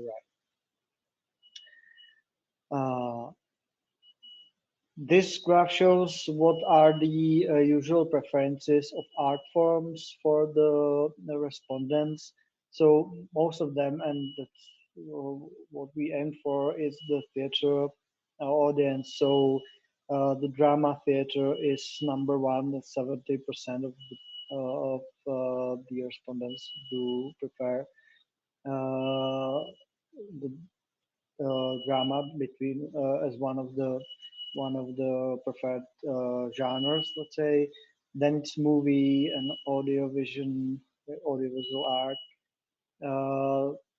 pop rock and rock music and other genres come third, and art and design, literature, and so forth. In general, we found out that our or respondents did consume more than 3 online products, let's say, which was, as I repeat, in August and September. So it was, let's say, after 5 months of the pandemics, since the pandemic started. So in those, it's can be we can say that they saw at least one or one product or one show in 1 or 2 months. 26% saw 1 or 2 shows, and then the rest declared that they either did not see any online shows or they were just about to do that. So this is what form of the online product the audience prefers. No preference is 37%, which is most the biggest part of the respondents, and about the same portion is the audience that prefers the pre-recorded shows or products. Only 23% of the audience saw or preferred to see the online shows as a live stream, which is quite important, quite interesting, I think, and we'll come back to it. But it's not very. It shows that it's not so important for people to see the or consume the product just live, let's say. Why they would choose the recordings? The major answer here is that the pre-recorded things allow people to see, to consume the show whenever it suits them best. So again, this will repeat in between when I talk about the barriers, because it's one of the biggest barriers we found out in asset project as well. It's the time and the lack of time, let's say, the audience has. Most usually, the audience consumes the online culture at the evenings after 6 p.m. 20% do not prefer any specific time. What is the most preferred type of content consumed online? It's between, of course, the usual theater audience is the streams and recordings of the theater performances. Then again, the streams of concerts and music productions, then discussions, talk shows, and so on. Then maybe if I follow if I go on, then it's the let's say educational talks, and then only the film databases and so on. The pandemics or the shift of the audience to the online is has one benefit which shows on this slide, which is that more than half of the audience did discover a new artist or theater or a theater company that would that they liked, that they did not know before the pandemics. And here come the barriers, which is, as I mentioned before, the biggest one is not having enough time to consume the culture, which is much more important for most of the people than financial barrier, which is on the second spot, and then followed by the being afraid to get infected, and physical barriers. Also, 21% of the respondents declare that they don't feel any barriers actually.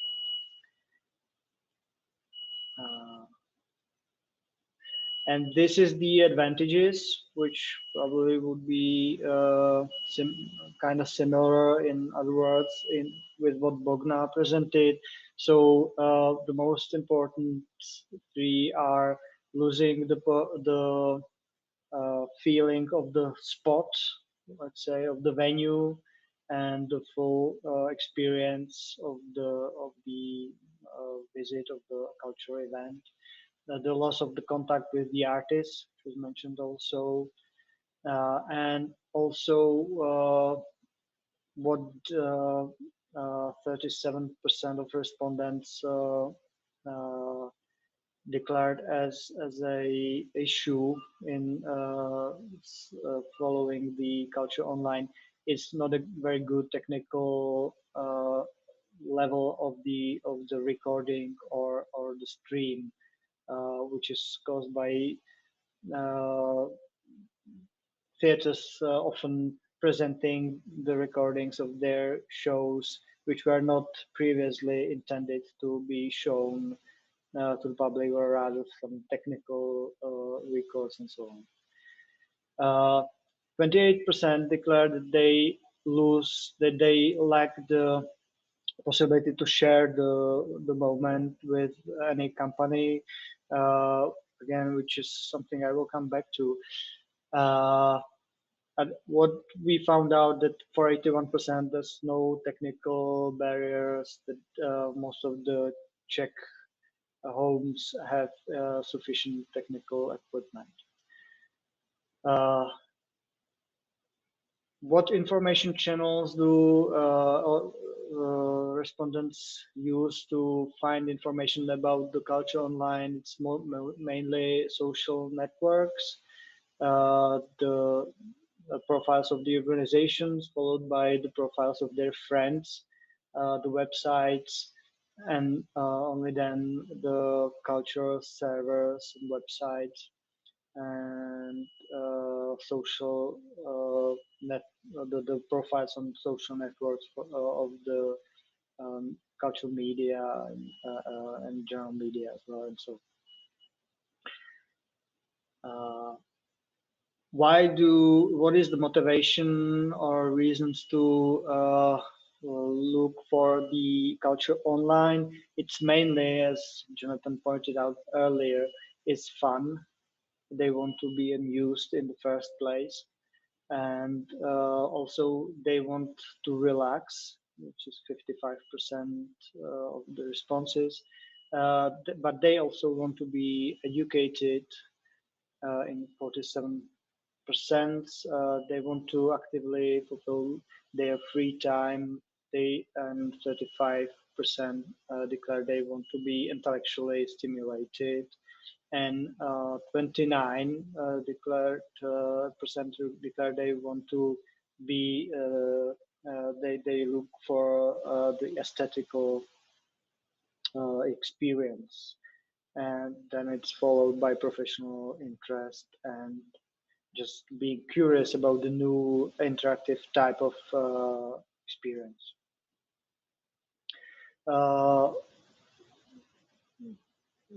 Quickly about the economy, this graph shows how the respondents paid or supported the culture financially, the online culture organizations, which is 24% in the first place. It's by paying the usual ticket for the digital product. Then the second one is gift paid online to the account of the organization. Another 22% said they don't feel like paying for the content. 21, they haven't paid so far, but they were about to. Well, and I will just skip the rest quickly, because this is mainly about what the respondents thought about coming back to the usual life after the free wave of pandemics, which, as I said, was not the worst that we were about to experience. So in the beginning of autumn, the people were thinking some were thinking they would come back to life, back to normal very soon, but they didn't, as we know. But they assumed that they would come back that they would also consume the culture online and offline after the pandemics, after the first wave, in 55%. So this is probably what would slightly change after the whole experience we have with COVID. But in general, I think this is a hope we have that the most people will come back to consume the offline culture or attend offline cultural events, but it seems they also will combine it, or they will also use their new experience with the online culture consumption and combine the both things. So let me skip this. I've been talking a lot already, but what I wanted to conclude with is really that I think after there's positive things about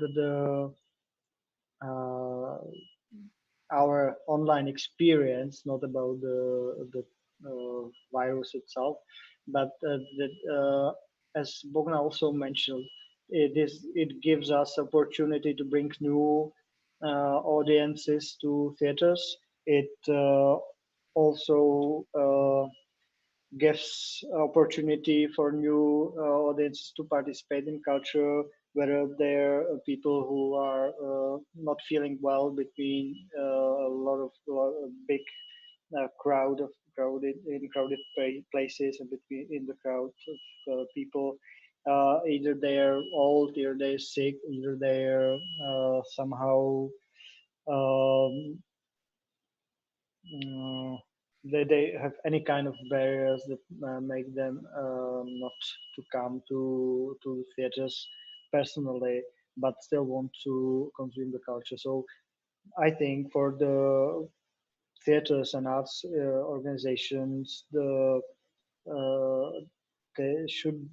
they should even now work on their future strategies, which will include the online products in their portfolios, not to replace their usual productions, but to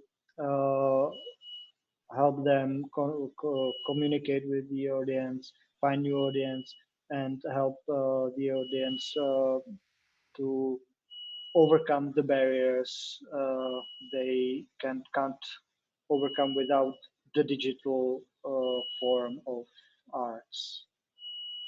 That's Thank it. you, Michal.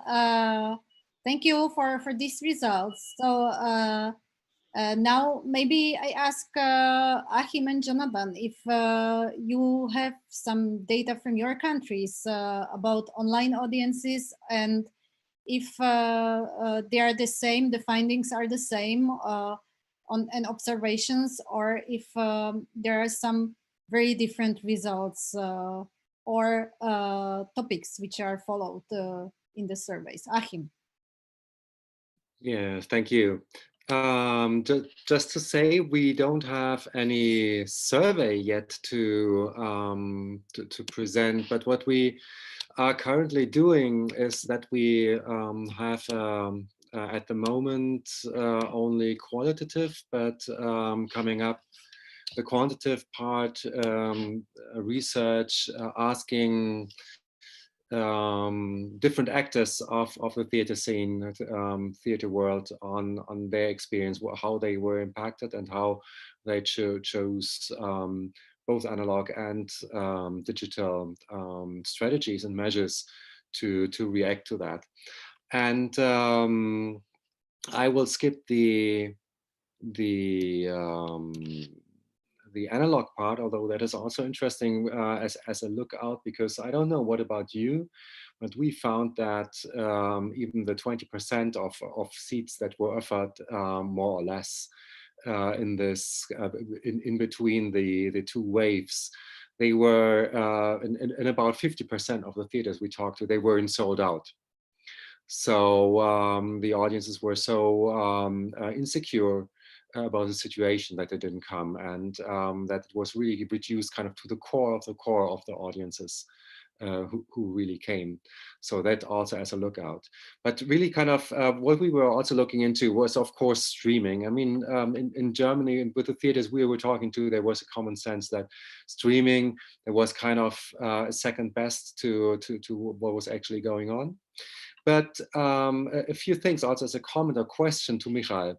What we found out is that a few theaters who did that on a good let's say artistic level, they started with quite good figures, like of 3,500 views per production over a given point of time, over a different period of time, but then quite quickly going down to only on an average 1,000, ranging from 600 to 2,000 for a pretty big theater. So and on the other hand, a trend rather to create events. You said that, okay, or Bogner also, that this was the advantage and very important to most of them who were kind of preferring to stream that at any given point of time.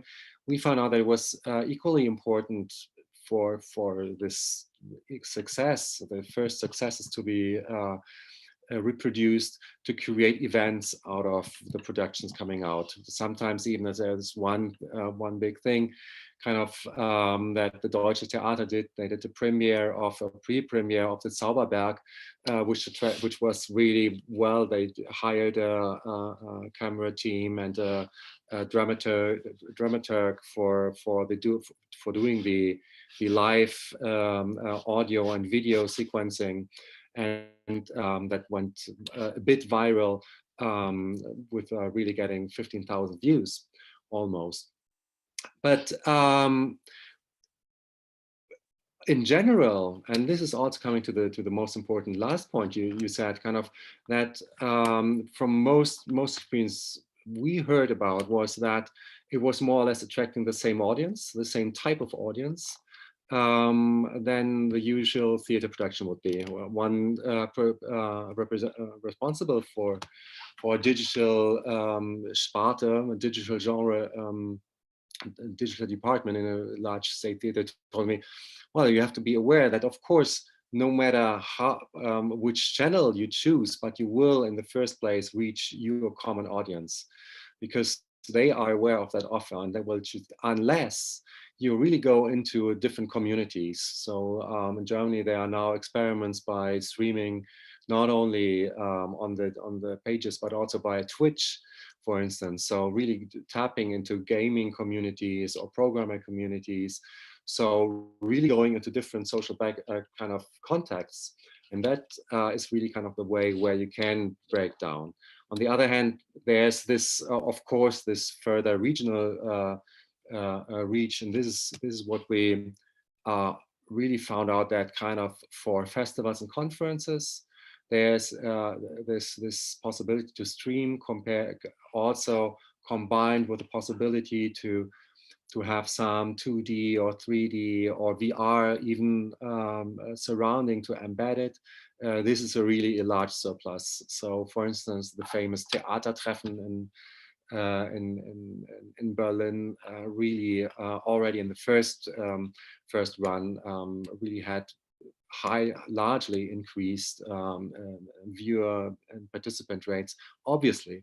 So especially for this platforms of exchange, this proves to be very very successful, and is at least now also increasingly combined with different, not only Zoom, but combined with nice kind of 2D environments like WonderMe, or as I said, like the 3D VR Mozilla Hubs, VR chat, or even customized solutions as they did. So this is really something that we saw as a new development and as a new reach, kind of developing new reach. But what kind of perhaps we had to, sometimes I think we are too perfectionists in Germany to that extent, because all the theater makers that I'm trying to say, oh yeah, but streaming, you know, yeah, we have to do that, but actually it should go in a different direction. And so the different direction that we are looking at, and this is also kind of would be interesting for me to hear whether there are data on that, is that there in parallel to this kind of more distant kind of viewer experience, there is also a trend kind of at least a share of visitors looking for a new proximity, a new intimacy, going into interactive formats, looking for the back channel, looking for, like in Twitch, where you can chat in parallel, or to look into gaming, kind of theater game context, even in virtual reality. So there's a theater that has been kind of to overcome this technology gap that exists when it comes to virtual reality sets available. That's by coincidence, no, not by coincidence, but they already had from a former production 550 VR sets. So that produced a specific content for this, and they're now producing additional productions in that. And they are developed, so you can hire these VR sets, and so they're delivered to you with a box, like a home entertainment set, like a box. You can.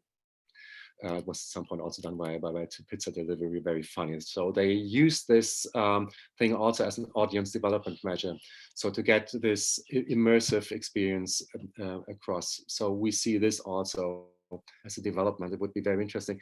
They're completely booked out. They're going national now, so you can in the future will be able to order these VR sets either as a private person or up to the size of classes.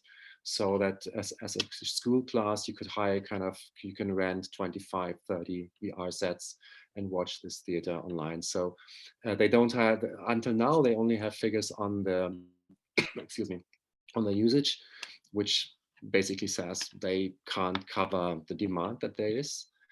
But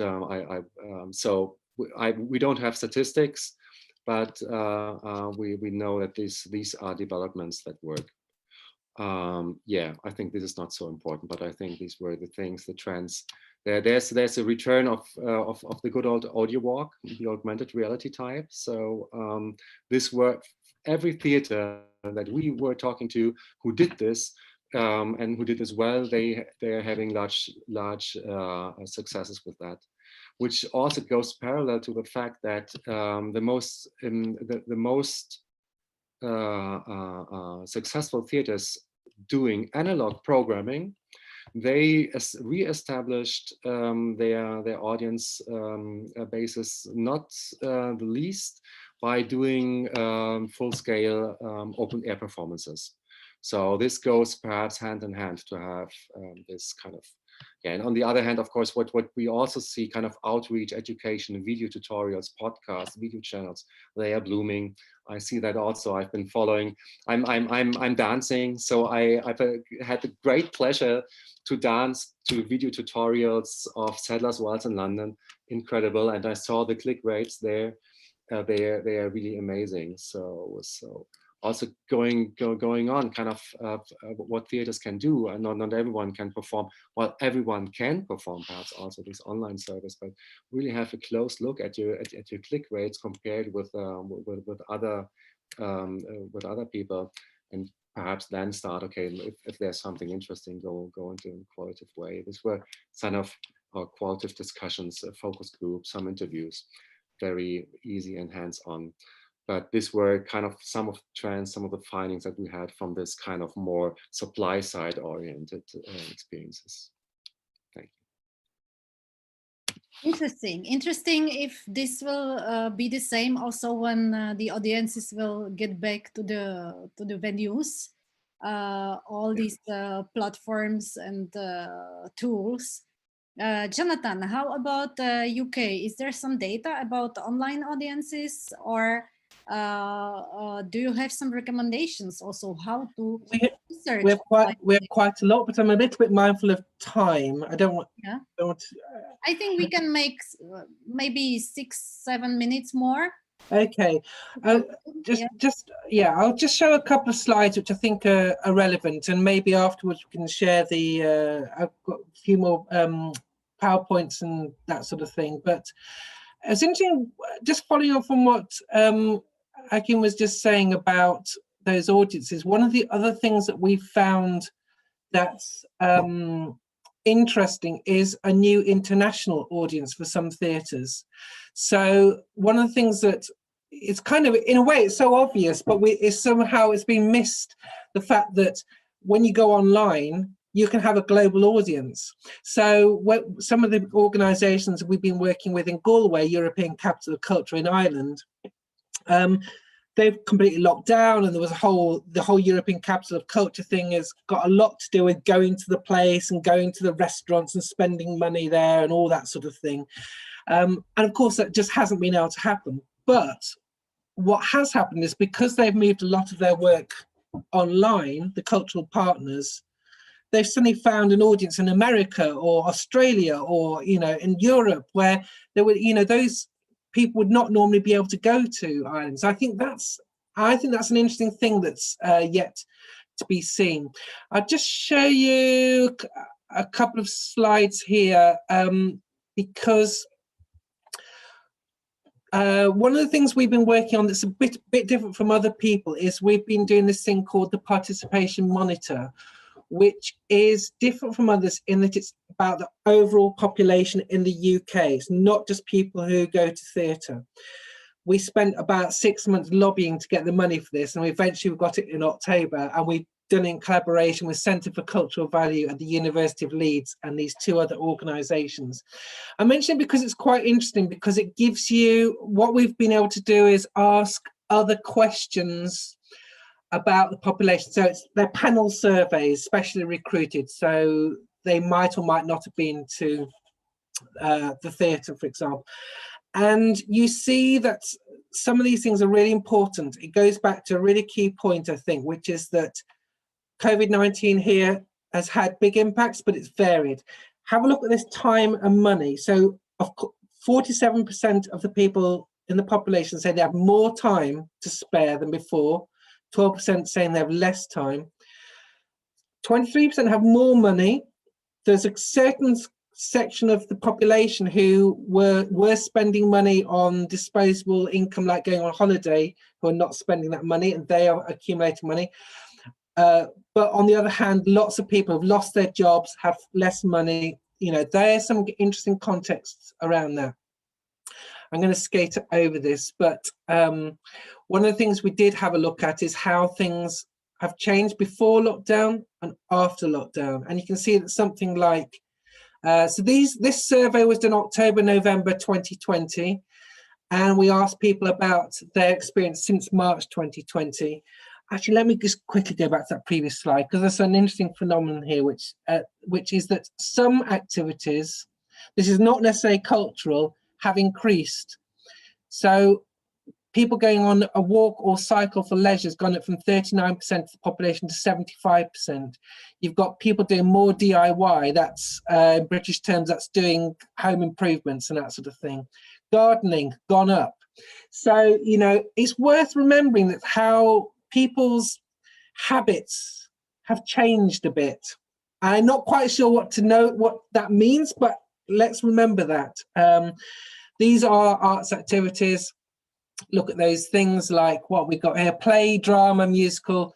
In the 12 months before lockdown, in person, 37% of the population going, afterwards 4%. That's in person. This is digital engagement, which we find is maybe a little bit lower than people have estimated, but it's still high. 33% of the population say they watched a performance or event online between March and November 2020. And these are the sorts of things they did. You can have a look at this on another day, but actually of all the things, the most popular was watching a play, drama or musical. By the way, where that was is a key thing. Okay, this just want to mention, it goes back to the key point that these are our own segments, don't worry about those, but they do go higher, lower and lower, higher, medium and lower engaged in the culture, generally speaking. And it varies a lot. A key thing is younger people wanted more digital first material and older people more streamed material. Online payment, this was discussed briefly, Mikhail was mentioning this. Worth mentioning that a huge amount of online activity has, in that 6-month period, was free. And this is an issue. I think we can't neglect this issue. The National Theatre in London had a huge number of people viewing their streams, partly because they'd already had a history of doing cinema-based, projecting their stuff to cinema. But we worked with them, I think over a 3-month period, they had 13 million attendance, 13 million views of their theatre between April, May, June, July. Many from abroad, but hardly made any money out of it. They were all free. You could donate, but the donations were very low. Where have they gone with this? They've gone with this a subscription form. They've looked at Amazon, they've looked at Netflix, and they've looked at the way in which people consume those. Look at this monthly fee, £8.32. That's around about 10 euros a month. That is very, very similar to the Netflix monthly thing. How it compares to Netflix is another issue, but they have gone to this subscription model, and I think more people will go to this. It's different from the ticketed version. It's different from the donations version. It also makes it possible internationally as well, which I think where some of those people are going to get to. There's the what next thing, as Mikhail's mentioned. I just want to emphasize that different things are important for different segments, as we talked about before. There's a phenomenon going on that's been researched in the last few weeks, which is that this is in Britain, where, as Mikhail rightly mentioned, because UK has grabbed everyone's everyone's vaccine, and vaccination is going completely mad here. It's one of the few things that the UK has managed to do relatively okay in the last year. Everything else has been a disaster. But one of the things that's happened is the older people, it looks like they're beginning to book holidays because they're making a judgment. And that judgment is that from September 2021, things are going to be relatively normal for them. We've got all that data, by the way, is public. It's all public. People can have a look at those when they want to. It's going to carry on. We're going to carry on working us right to the end of 2021. Unfortunately, it's only the UK at the moment, but there are some liaisons with other places around the world. The United States is doing something very similar with Wolf Brown. There we are. Just maybe leave it there for the moment. Leave it there for the moment. Okay. Thank you very much. Maybe we can stop here and get back to the topic of digital audiences, hopefully in 4, 5, 6 months, when we are back to normal, and see how the developments are, if these expectations and predictions, how people will behave in the future, if online will remain a stable part of performing arts sector or offer to their audiences or not. That's a question not only for artists, not only for culture managers, but also for researchers. I would like to thank you very much for your contributions to this panel. I saw from the reactions of our attendees that they are really interested into your presentations. I would like to say once more that the recording of today's panel will be available on the YouTube channel of the Arts and Theatre Institute. And we will share, if you allow us, also your presentations or the links to the data if they are publicly available. So thank you very much for these hopefully interim results about theater and culture audiences. Hope to see you again, either in our webinars or on another occasion. And for the very end, I would like to announce that on 25th February, we have next episode of our Green Thursdays discussion. We will talk about the topic of interactive online formats, which were mentioned also in the research papers presented in this webinar. So we will try to map what are original ways how to relate directly with theater audiences through online platforms and tools. Thank you very much. Stay tuned to our webinars. We are here every fourth Thursday each month, and see you again. Thank you very much. Bye-bye.